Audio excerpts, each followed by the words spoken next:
Carta do apóstolo Paulo aos Filipenses, capítulo 1, vamos ler o verso 1 e o verso 2. A semana passada nós iniciamos uma nova série de pregações nessa carta e hoje nós vamos estar dando continuidade. Diz assim a palavra do Senhor, bem no começo, bem na apresentação da carta de Paulo aos Filipenses. Paulo e Timóteo, servos de Jesus Cristo, a todos os santos em Cristo Jesus que estão em Filipos, com os bispos e diáconos. Graça a vós e paz da parte de Deus, nosso Pai, e da do Senhor Jesus Cristo. Amém? Deus abençoe a leitura da sua palavra. Nós vamos estar dando, de certa forma, uma continuidade na exposição desse versículo, né? Porque a semana passada nós fizemos uma introdução geral à carta de Paulo aos Filipenses e para isso nós utilizamos a menção do nome de Paulo e Timóteo. Os irmãos vão lembrar que quando nós falamos sobre a introdução da carta, quando Paulo coloca o nome dele aqui, três coisas são importantes para nós, para entender que Paulo é o autor da carta. A primeira coisa é que Paulo, que está se referindo aqui, é aquele homem que perseguia a igreja, mas que foi convertido, que Cristo salvou. Ele pegava cartas para perseguir a igreja, mas agora, depois que se encontrou com Cristo, né, ele passou a escrever cartas para edificar a igreja de Cristo. Segunda coisa é que Paulo, ele foi o fundador da igreja de Filipos. Foi ele quem fundou essa igreja. Se chegassem naquela cidade e dissessem para o carcereiro daquela cidade que enviaram uma carta para a igreja e o carcereiro perguntasse quem foi, e eles respondessem, foi Paulo quem escreveu, o carcereiro ia lembrar, foi Paulo, aquele que fundou a igreja. Se tivesse um novo convertido ali e perguntasse, mas quem é esse Paulo que nós recebemos essa carta? Iriam responder para ele dizendo, olha, Paulo foi aquele que fundou a igreja de Filipos. Então, Paulo aquele é o fundador da igreja. E em terceiro lugar, mais importante para nós, Paulo, ele é um apóstolo de Cristo. E é por isso que essa carta está no Novo Testamento. Paulo escreveu inspirado pelo Espírito Santo para que por meio dessa carta o próprio Deus falasse com a sua igreja. E é por meio dessa carta que Deus fortalece, santifica, consola, trabalha no meio do seu povo. Porque mais do que a carta de um homem chamado Paulo, essa carta é uma mensagem de Deus para o seu povo. Porque ele escreveu na qualidade de um apóstolo. A segunda coisa que nós vimos na semana passada é que quando Paulo inicia dizendo Paulo e Timóteo, Timóteo não é o coautor da carta. Ele não está escrevendo junto com Paulo. Nós vimos aqui que Paulo ele sempre escreve na primeira pessoa. Por que Paulo menciona? Paulo menciona Timóteo por conta da circunstância com que ele escreveu essa carta. Quando ele escreveu essa carta, essa foi a última carta de Paulo que ele escreveu na sua primeira prisão em Roma. Ele estava preso quando ele escreveu essa carta. E ele escreveu essa carta para enviar Timóteo como seu representante à igreja de Filipos, para enviar Epafrodito, né, que estava lhe auxiliando, para retornar para a sua cidade, para agradecer àquela igreja por todo o apoio que ele havia recebido. Então, Paulo e Timóteo aqui, ele menciona Timóteo não como um colaborador, um coautor, mas como um companheiro, aquele que Paulo está validando o seu testemunho para que ele pudesse ser um representante de Paulo na igreja de Filipos, tá? Então, o que nós vamos fazer hoje? Nós ainda estamos na apresentação de Paulo e na saudação. E eu sei que o nosso costume, o nosso desejo, na verdade, muitas vezes, é entrar dentro da carta. Aí logo para os grandes versículos, né? Aí logo para aqueles textos maravilhosos, quando Paulo descreve, por exemplo, a pessoa do nosso Senhor Jesus Cristo, ele diz que nós temos que ter o mesmo sentimento que houve em Cristo Jesus, que sendo em forma de Deus, não teve por usurpação ser igual a Deus.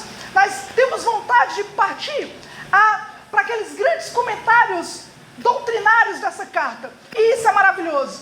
Mas nós devemos ir com calma. Por que nós devemos ir com calma? Porque como essa carta é inspirada por Deus, então cada coisa que Deus colocou nessa carta é importante para a vida da igreja. É maravilhoso para a vida da igreja.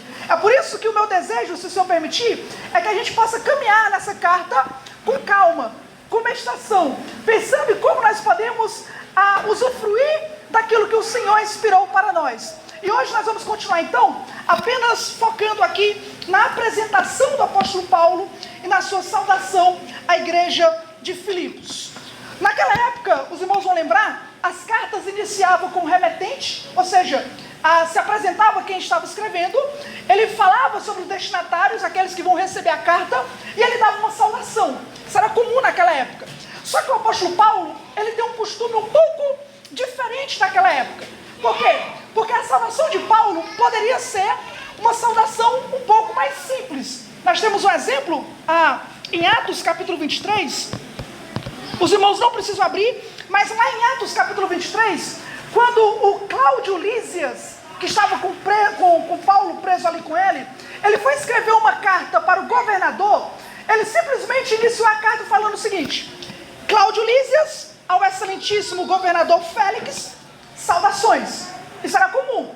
Paulo poderia ter feito isso. Paulo poderia iniciar a carta simplesmente dizendo: olha, Paulo e Timóteo, a igreja dos Filipenses, saudações. Mas por que Paulo não fez isso? Por que de uma forma intencional ele descreve a sua saudação de forma diferente? Eu sei que a gente lê de forma apressada, mas Paulo poderia ter sido apressado, se ele quisesse. Mas não, olha como é que Paulo inicia. Ele diz: Paulo e Timóteo, servos de Jesus Cristo, a todos os santos em Cristo Jesus, que estão em Filipos, com os bispos e diáconos. Aí vem a salvação: graça a vós e paz da parte de Deus, nosso Pai, e do Senhor Jesus Cristo. Ele poderia dizer apenas Paulo e Timóteo, mas ele fez questão de dizer Paulo e Timóteo, servos de Jesus Cristo. Ele poderia apenas dizer aos crentes em Filipos, mas ele fez questão de dizer aos santos em Cristo Jesus, que estão em Filipos com os bispos e diáconos. Ele poderia dizer apenas saudações, mas não, ele quer descrever uma saudação. E ele diz: graça e voz da parte de Deus nosso Pai e do Senhor Jesus Cristo. Esse homem não está atropelando a epístola, como nós costumamos ler, rapidamente esse versículo. Não, ele pensa no que ele está escrevendo. E essa saudação é maravilhosa porque você percebe aqui as primeiras percepções que Paulo tem sobre quem ele é e sobre o que é a igreja. Na verdade, Paulo está se apresentando, mostrando quem ele é, o que ele pensa de si mesmo, qual é a visão que ele tem da pessoa que ele é. E ele também está descrevendo como é que ele enxerga os crentes, como é que ele enxerga o povo de Deus, como é que ele enxerga a igreja. E ele está desejando para a igreja aquilo que ele queria que aquela igreja tivesse. Geralmente quando a gente tenta saudar alguém, a gente deseja, felicidade, alegria, saúde. Paulo também está desejando uma coisa para aquela igreja. E o que ele está desejando? Graça e paz da parte de Deus. Irmãos, ele não escreveu apressado. Esse homem está numa cadeia. Ele pode escrever o que ele quiser, quanto tempo quiser. Ele escreveu inspirado pelo Espírito Santo. É por isso que essa noite, o meu objetivo aqui com os irmãos vai ser simples. Nós vamos meditar como é que Paulo se apresenta para aquela igreja e qual é a visão que Paulo tem sobre si mesmo. Isso é interessante. Eis aqui um grande homem de Deus, missionário, o maior evangelista que a igreja já teve, um grande plantador de igrejas, um homem de uma intelectualidade extraordinária. Como é que esse homem se enxerga? Como é que ele se apresenta? Como é que ele quer que você encare ele?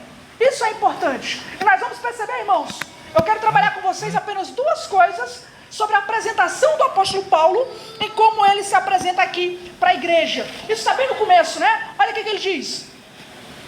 Paulo e Timóteo, quem são? Servos de Jesus Cristo. Apenas duas coisas para nós pensarmos essa noite. Primeiro, perceba que Paulo, ele se define em termos de seu relacionamento com Cristo. Quem ele é? Ele se define em termos do seu relacionamento com Cristo. Em segundo lugar, que tipo de relacionamento é esse que ele tem com Cristo? Ele coloca como se fosse um relacionamento de um servo, de um escravo. É sobre isso que nós vamos pensar essa noite, tá? Então, em primeiro lugar, vamos aí para os irmãos entenderem como é que Paulo se define em termos de seu relacionamento com Jesus Cristo. Quem é o apóstolo Paulo? Quem é ele? Geralmente nós vivemos uma cultura, uma geração que nós não nos apresentamos em relação a Jesus. Os homens não se identificam com Cristo. Quando eles vão apresentar quem eles são, Cristo é excluído. Eles não pensam em termos de quem eu sou em relação a Jesus. A nossa geração, e eu vou falar de uma forma melhor daqui a pouco, nós costumamos nos apresentar quem nós somos, a nossa identidade, em termos, por exemplo, de que nós fazemos. Então, se você é um advogado, como é que você se apresenta? sou um advogado.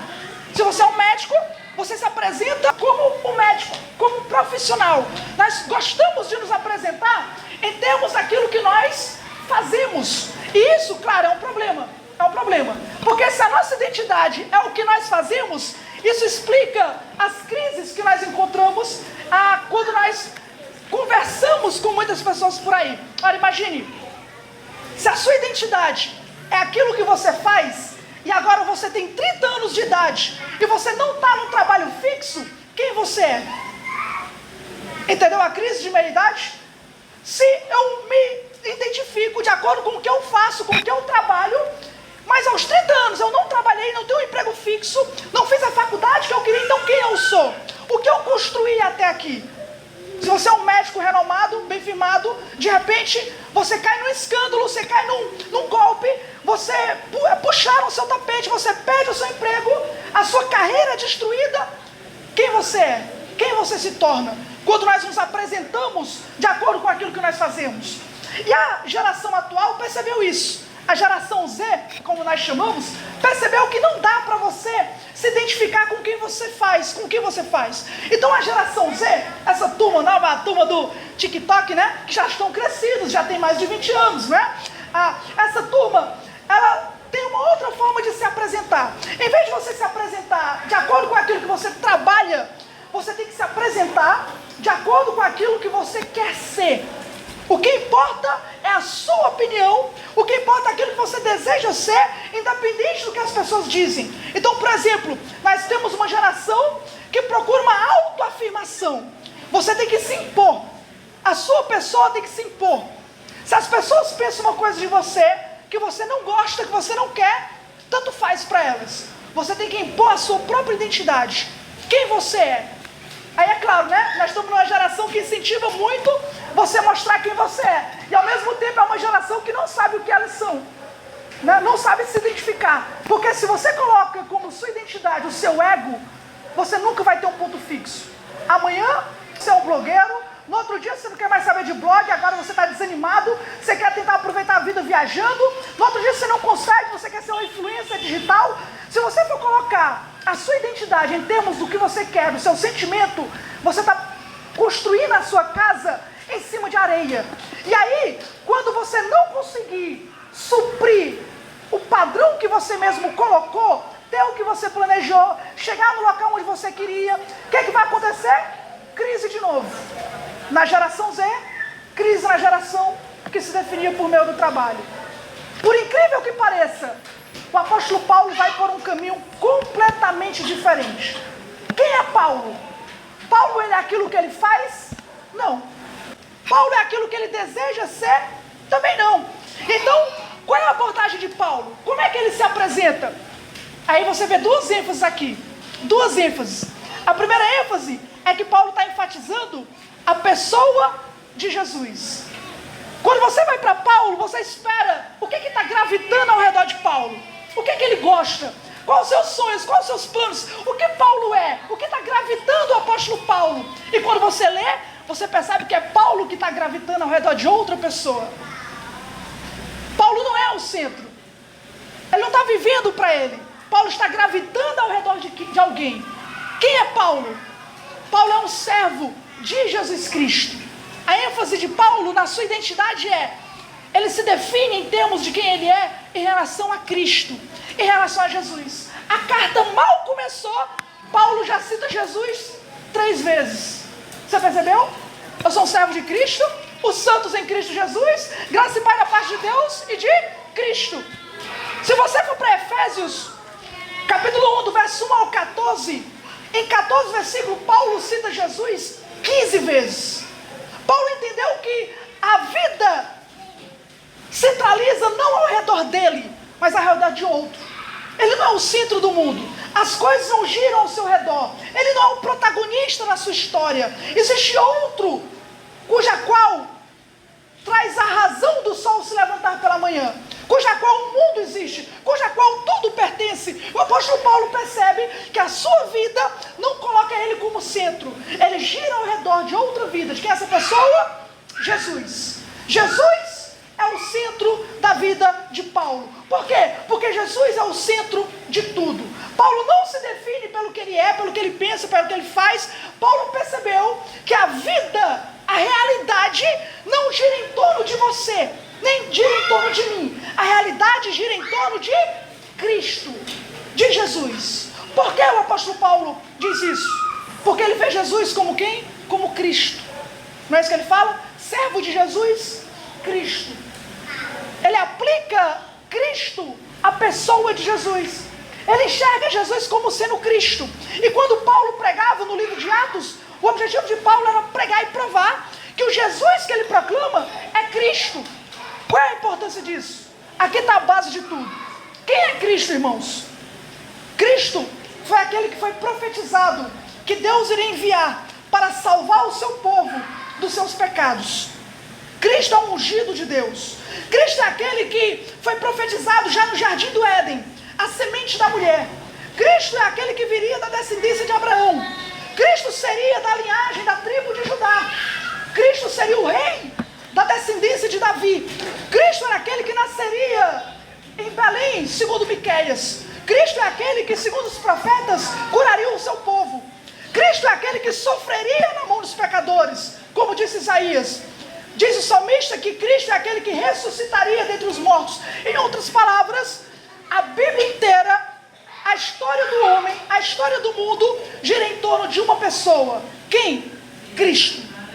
Jesus, ele veio de uma virgem da semente da mulher. Jesus nasceu em Belém, como disse Miqueias. Jesus é da descendência de Abraão. Ele vem da linhagem de Davi. Jesus curou o seu povo, ressuscitou os mortos. Jesus foi morto, crucificado, torturado. E Jesus, ao terceiro dia, ressuscitou dentre os mortos e apareceu para mais de 500 pessoas e disse: toda autoridade eu tenho nos céus e na terra. Portanto, esse Jesus é Cristo. Essa é a mensagem de Paulo. Percebeu por que o mundo não gira ao meu redor? Eu nasci agora, 1998. Jesus é o Verbo eterno de Deus, o Criador dos céus e da terra, o Alfa e o Ômega, o primeiro e o último, o princípio e o fim. A vida não gira em torno de Filipe. Quem é Filipe? Filipe orbita ao redor de Jesus. Ele é um servo de Jesus Cristo. Quem é Paulo? Um grande missionário? Não. Paulo é aquele que Cristo levantou. O mundo, a realidade gira em torno de Jesus. Jesus é o centro. Ele é o centro. Quando você tenta trazer sua identidade para qualquer outra coisa que não seja Cristo, você vai fracassar e se decepcionar. Não é o seu trabalho que lhe define, não é as suas atitudes que lhe definem, no sentido de que é ela que não lhe traz a identidade. O mundo, a realidade, gira em torno da pessoa de Cristo. Você quer se definir? A pergunta que eu faço para você essa noite é: como é que você se relaciona com Jesus? Qual é a sua relação com Jesus? Essa é a pergunta. Talvez para muitos aí fora, eles não percebem que a vida gira em torno de Cristo. Mas, meus amados irmãos, quando eles abrirem os olhos na eternidade, quando eles derem o primeiro passo após a morte, vão perceber que tudo girava em torno de Jesus. E vão perceber que a vida deles vai ser julgada em torno de quem Jesus era para eles, em torno do relacionamento deles com Cristo. Alguns vão até dizer: Senhor, Senhor, nós profetizamos em Teu nome, fizemos maravilhas em Teu nome. E Ele vai dizer: apartai-vos de mim, porque na verdade eu nunca vos conheci, vocês que praticam a iniquidade. Ou seja, são pessoas que talvez a vida girava em torno do ministério, mas não girava em torno de quem Jesus era, em torno de Jesus. A pergunta mais importante para você essa noite não é nem se você está frequentando a igreja, não é nem se você está servindo de alguma forma dentro do ministério. A pergunta que eu faço para você essa noite é: qual é a sua relação com Jesus? Qual é a sua relação? Não é quem Jesus é para você, mas qual é a sua relação com Ele? Adolescentes, eu quero que vocês cresçam, estudem, tenham um ótimo emprego, possam se dar bem, ter sucesso na sua vida acadêmica e na sua vida profissional. Mas a coisa mais importante é: como é que está o seu relacionamento com Jesus? Jesus é mais importante que isso, você entende? Jesus é a razão pela qual nós estamos vivos. E é isso que Paulo está falando. Ele está se definindo em termos de quem Jesus é. E aí nós vamos para a segunda parte. Como eu disse, são 2 pontos simples. Primeiro, quem eu sou diante de Jesus, Paulo se define em termos do seu relacionamento com aquele que é o centro de tudo. Mas em segundo lugar, que tipo de relação é essa que Paulo tem com ele, né? Se Jesus é o centro de tudo, então como é que Paulo se relaciona com ele?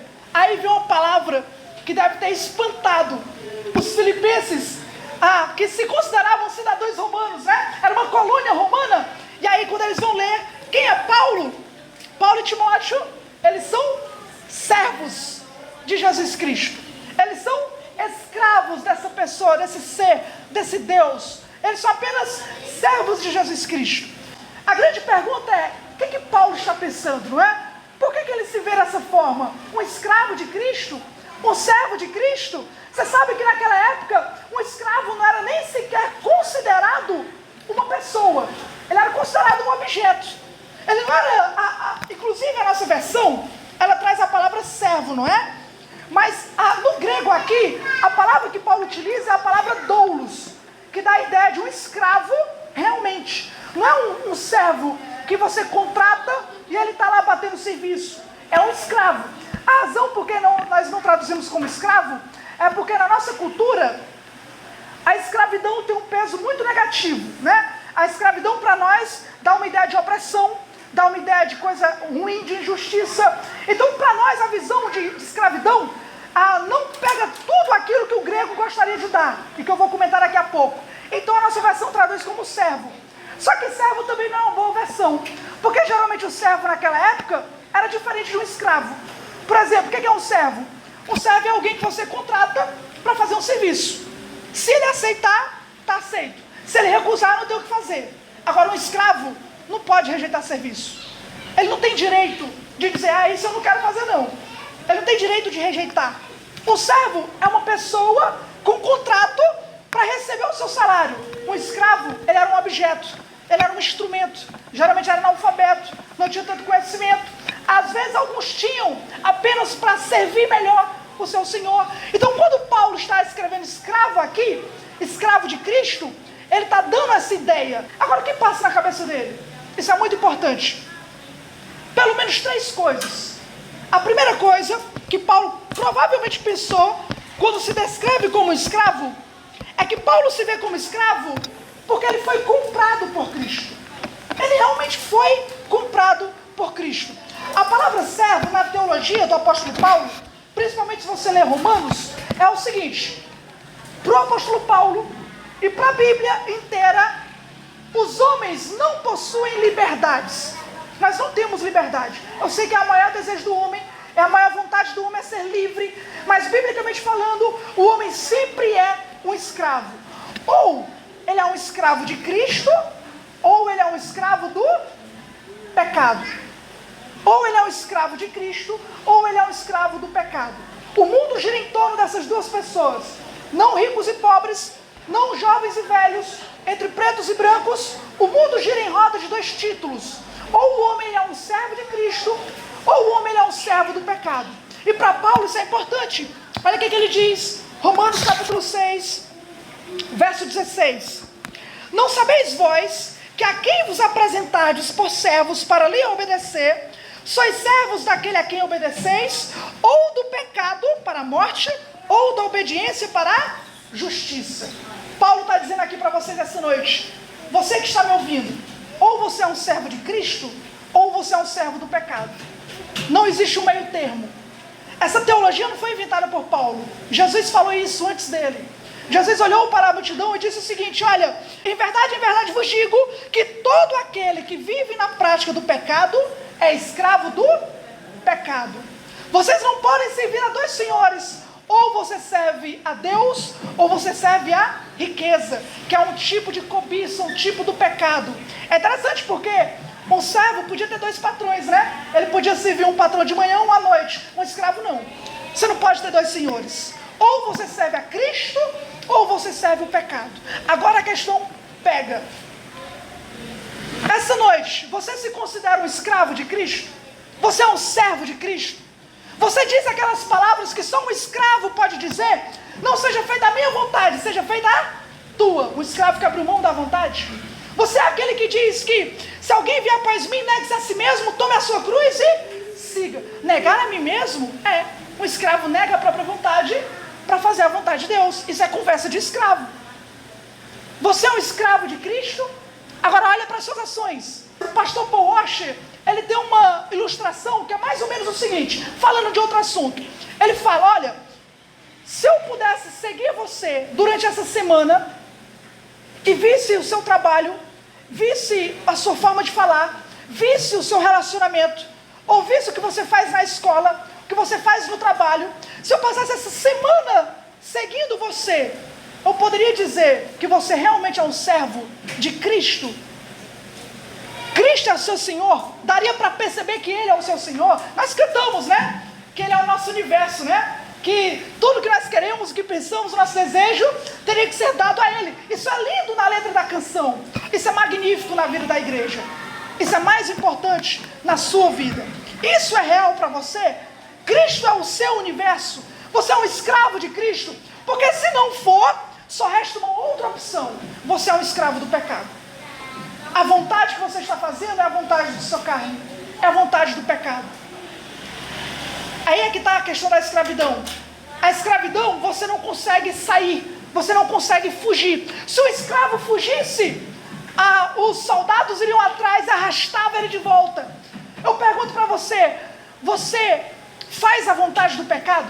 Você serve o pecado? Você vive para o pecado? Você não consegue vencer o pecado? Você não consegue lutar contra o pecado? Você não consegue se opor ao pecado? Porque eu sei que o pecado é uma realidade na vida do crente. Existem santos que são pecadores, nós vamos ver depois, aos santos em Cristo Jesus. Mas a grande diferença é entre aquele que luta contra o pecado e aquele que se submete ao seu Senhor, se submete ao pecado. Você se submete ao pecado? A sua vida, talvez você não se entregue, talvez na imoralidade, na bebedeira, mas talvez você também não tenha comunhão com Cristo. Você não lê a Bíblia, você não ora, você pinta uma imagem na igreja, mas você tem uma crise de identidade. Quem eu sou? Eu sou o crente da igreja ou sou o rebelde da escola? Quem eu sou? Eu sou o irmão comportado que dirige o culto ou sou aquele trabalhador imoral que fica nos grupos do WhatsApp compartilhando imoralidade? Quem eu sou? Qual é a sua identidade? Como é que você vive? Essa é uma resposta que só você pode dar. Quem é você? Você está servindo Cristo? Porque se você não está servindo a Jesus, não existe outro termo, não existe outra pessoa. E veja, o pecado é muito enganador. A Bíblia diz que o pecado ele endurece o coração e nos engana. É um engano do velho homem, a ponto dele dizer, não, tudo ok com você, você está indo para o culto no domingo, tanto faz, nem todo crente lê a Bíblia todo dia, nem todo crente ora, é normal cair nesses pecados, não tem problema com isso, você ainda é um evangélico, afinal de contas, você está indo para a igreja. Mas aí é que está. A questão é que a ideia de escravidão é uma ideia de entrega total para Cristo. Você tem reservas em relação a Jesus? Ele pode mexer na sua noite de domingo, ok, mas ele pode mexer no resto da semana? Ele pode mexer na sua segunda-feira? Ele pode mexer quando você acordar amanhã, pela manhã, se é para ler a Bíblia, se é para orar? Ele pode mexer no seu dia? Ou você diz para Cristo, não dá, hoje não, é tudo tão corrido, tenho tanta coisa para resolver, não posso ler, não posso orar, não posso sentar, não tenho tempo para Cristo. Mas aí, como é que o escravo pode dizer isso para seu senhor? Não é? É ele quem dá as ordens, não é? É ele quem dá as ordens. É por isso que essa pergunta é tão importante. É claro, irmãos, o meu desejo quando eu prego esse tipo de mensagem, que às vezes pode nos levar a nos moer um pouco sobre o teor da palavra, a ideia não é para que você sinta um peso pela qual você não pode fazer nada. A ideia é que você pode sim. Porque você está ouvindo essa mensagem porque Cristo, Ele realmente deseja ser o Senhor da sua vida. E Ele pode fazer isso. O que Jesus falou? Se o Filho vos libertar, verdadeiramente sereis livres. Você pode encontrar liberdade. E Paulo descreve Jesus como seu Senhor, porque Cristo libertou do pecado. Cristo tirou suas algemas da escravidão. Paulo se viu livre para servir a Jesus. Aí vem a segunda coisa que nós podemos aplicar essa noite. Por que Paulo é um escravo? Porque Cristo comprou. Cristo comprou. Mas em segundo lugar, Porque Paulo serve ao Senhor Jesus Cristo de todo o coração. Aí está uma coisa interessante, nessa palavra que Paulo utiliza. Eu vou pedir para os irmãos abrir a Bíblia só dessa vez, em Êxodo, capítulo de número 21. E você vai ter ideia do teor do que significa Paulo falar como escravo aqui. Êxodo, capítulo 21, versos de número 5 e 6. Paulo se vê como escravo porque ele foi comprado por Cristo. Mas agora, Paulo se vê como escravo porque ele serve a Cristo de coração. Ele tem Jesus como seu Senhor, não de forma oprimida, mas porque o Espírito levou a servir Cristo e se entregar para Ele. Olha aí, Êxodo capítulo 21, versos 5 e 6. Você vai ter um paralelo no Velho Testamento do tipo de escravo que Paulo fala no Novo Testamento.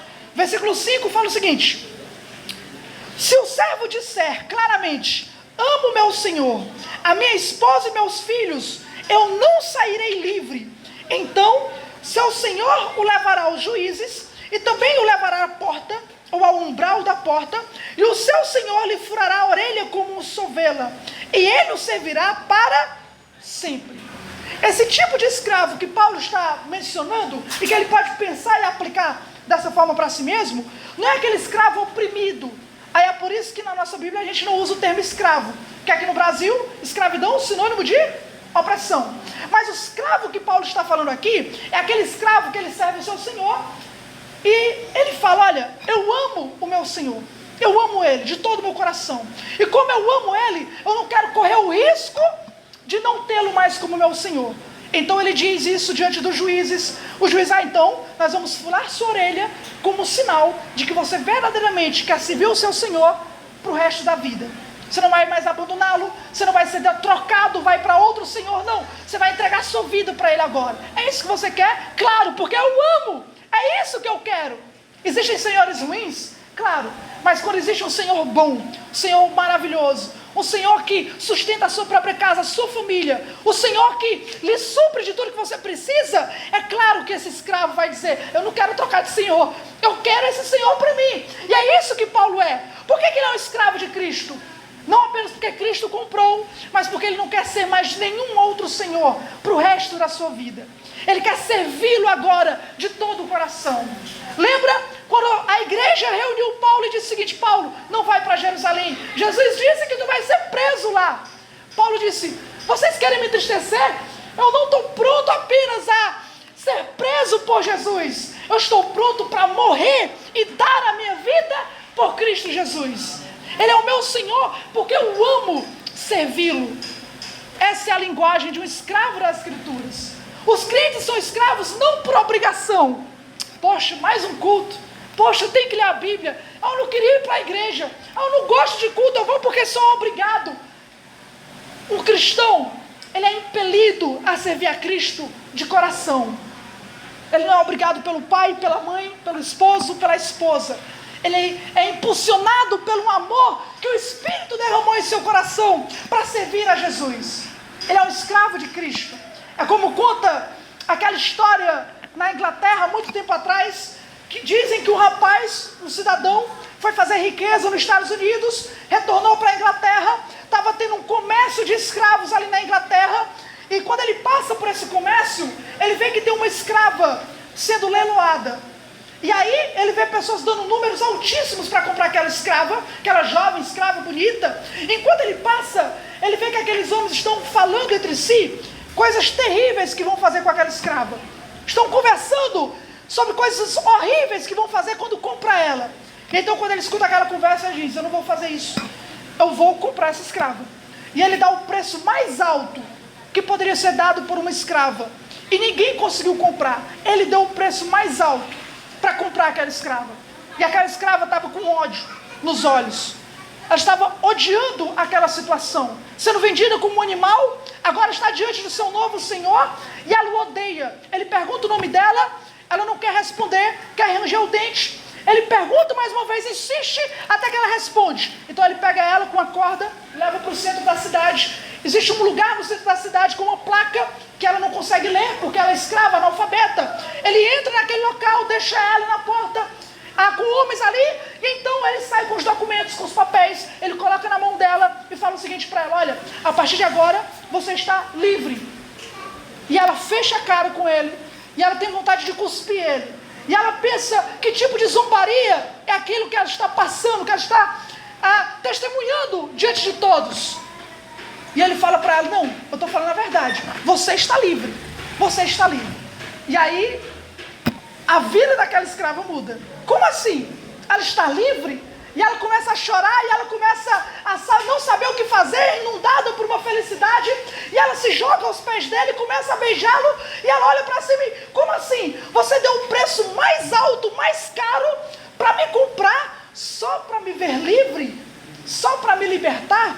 Não, agora eu quero te servir, não por obrigação, mas porque eu amo o que você fez comigo. Vou te servir com voluntariedade, com coração, com amor. É isso que Cristo faz conosco. Nós não somos oprimidos de Cristo, nós somos servos que amam Cristo, que se entregam a Cristo, que, como Paulo disse, se necessário for, dará a nossa vida por Cristo. Quem é Paulo? Paulo é um escravo de Jesus Cristo. Paulo é um servo de Cristo. Meus irmãos, será que nós entendemos quem é o nosso Senhor, a ponto de entregar a nossa vida a servi-lo dessa forma? Porque é isso que Ele deseja que nós façamos com tudo aquilo que Ele fez por nós. Apenas para encerrar, existe um terceiro ponto que nós não podemos ignorar também. Paulo, ele se menciona como escravo para mostrar qual é a sua posição diante daquela igreja. Ele é um escravo de Cristo. E como escravo de Cristo, Paulo costumava dizer o seguinte, olha, ele está servindo e comissionado por Cristo. É a sua posição. Ele não é o Senhor da igreja, mas ele também não é o escravo da igreja. Ele não está escrevendo porque ele é um escravo dos filipenses. Ele está escrevendo porque ele é um servo de Cristo. Ele não é um escravo do dinheiro para pregar o que pagarem para ele pregar, como fez Balaão. Ele não é um escravo da fama para pregar esperando ouvir aplausos, né? Boa vontade. Pelo contrário, sabe o que ele diz em Gálatas capítulo 1, verso 10? Por acaso eu estou procurando agradar os homens? Se eu quisesse agradar os homens, não seria mais escravo de Cristo. Ele só tem um a quem agradar. Esse a quem agradar é Cristo. O objetivo dele diante da igreja é o seguinte, olha, eu vou escrever essa carta, mas eu sou um escravo de Cristo. Talvez muito do que Paulo pregue e ensine, aqueles irmãos não vão gostar. Ele vai citar duas irmãs na igreja, Evódia e Sintique, ele vai citar por nome, e se elas não gostar, ele é um escravo de Cristo. Ele não está procurando o aplauso da igreja, ele está procurando o carinho da igreja, o agrado da igreja. Ele está pensando se ele está sendo fiel a Jesus. Será que ele está sendo fiel a Cristo enquanto escreve? É isso que importa. Irmãos, na nossa igreja, na nossa posição, a visão que nós temos que ter também é essa. Nós somos um escravo de Cristo. Nós não estamos para agradar a todos e todo mundo. Pelo contrário, a grande preocupação da igreja, dos irmãos que pregam, que servem, que dirigem é: você está sendo fiel a Jesus? Você está sendo fiel a Ele? Porque naquele grande dia, quando nós estivermos perto de entrar nas mansões celestiais, o que Cristo vai dizer para nós é o seguinte: olha, aqui está servo bom e fiel, entra no gozo do teu Senhor. É isso que nós queremos ouvir? Então é a Ele que nós temos que agradar. Claro, isso não justifica nós sermos arrogantes com a igreja, não é? Não justifica nós dizer, já que eu sou escravo de Cristo, eu faço o que eu quiser na igreja. Se você é um escravo de Cristo, na verdade isso impulsiona o seu amor pela igreja. A igreja é a noiva de Cristo. Ela é a esposa do Cordeiro. É aquele por quem Cristo deu a sua vida. É o rebanho de Deus. E é por essa razão que, se você é um servo dele, aí você vai saber lidar com a sua noiva. Você vai amar a sua noiva. Você vai se preocupar com a sua noiva. Você não vai pisar na sua noiva. Quando você exortar, a razão da sua exortação não é arrogância, não é orgulho. Você vai lidar. Você vai repreender, mas com o objetivo de que recupere a noiva de Cristo, para que ela venha amá-lo mais, para que ela perceba, não, eu estou olhando muito para o mundo, eu esqueci que meu Cristo é melhor do que o mundo todo. Então você exorta para que ela volte para Cristo, para que ela veja Cristo, para que ela ame Cristo. Então Paulo é um servo de Jesus Cristo, e é por isso que ele escreve para a igreja, é por isso que ele ama a igreja, é por isso que ele está escrevendo essa carta. Então percebe a visão de Paulo, quem ele é? Ele é um servo de Cristo. Sábio ele, não é? Esse é o título mais importante de todos. Mais importante do que ser pastor. mais importante do que ser apóstolo. Judas era um apóstolo, mas ele não era um escravo de Cristo. Aonde Judas Iscariotes foi parar com o seu ministério apostólico? Nós somos escravos de Cristo. Esse é o título que vale a pena carregar. Melhor do que pastor, melhor do que diácono, melhor do que bispo, melhor do que tudo. O título pela qual você deve lutar para ter é ser um escravo de Cristo. Entregue sua vida para ser um escravo de Cristo. Esses homens aí, que têm todos os títulos, mas não têm o de escravo de Cristo, eles vão para o inferno carregando todos os títulos que conseguiram, com certificado e tudo. Mas se você não tem isso, mas você é um escravo dele, então o teu Senhor é bom, o teu Senhor é gracioso, o teu Senhor vai deixar tu entrar nas bodas do Cordeiro. O teu Senhor é o Rei da Glória, Ele é o Pai da eternidade, o Pai das misericórdias. Portanto, meus irmãos, entreguem sua vida a serem uns servos de Cristo. Servo de Cristo. Essa é a visão de ministério mais alto que alguém pode ter. É o que eu já falei e cito de João Batista, não é? Jesus disse que João Batista teve o melhor ministério de todos. Não teve ninguém nascido das filhas de mulher como João Batista. Mas ser o menor no reino dos céus vai ser maior do que o ministério de João Batista. É muito melhor ser um crente do que ser um bispo, um pastor, um apóstolo que não conhece Jesus de verdade. Amém? Será que essa é a visão que nós temos de nós mesmos? Quem dera, não é? Que a nossa vida, irmão, orbite então em torno de Jesus Cristo. Que Cristo seja o centro da nossa vida. Isso vai nos livrar, meus irmãos, do fracasso. Do fracasso de tentar conseguir ser o melhor trabalhador, de ter uma carreira equilibrada, de ter dinheiro, de conseguir ter conquistado tudo. Quando você olhar e perceber, com 30 anos de idade, que você não conquistou tudo o que queria, não tem um emprego dos sonhos, pense que nesses 30 anos de idade, você está com Cristo, você é um servo dele, e isso é tudo o que importa. Ele vai estar contigo nos dias bons, maus, no seu trabalho dos sonhos, no seu momento de desemprego. Se você tiver Cristo, você tem tudo. O Senhor é meu pastor e de nada terei falta. E Cristo é o bom pastor, e o bom pastor dá a vida pelas suas ovelhas. Vamos orar.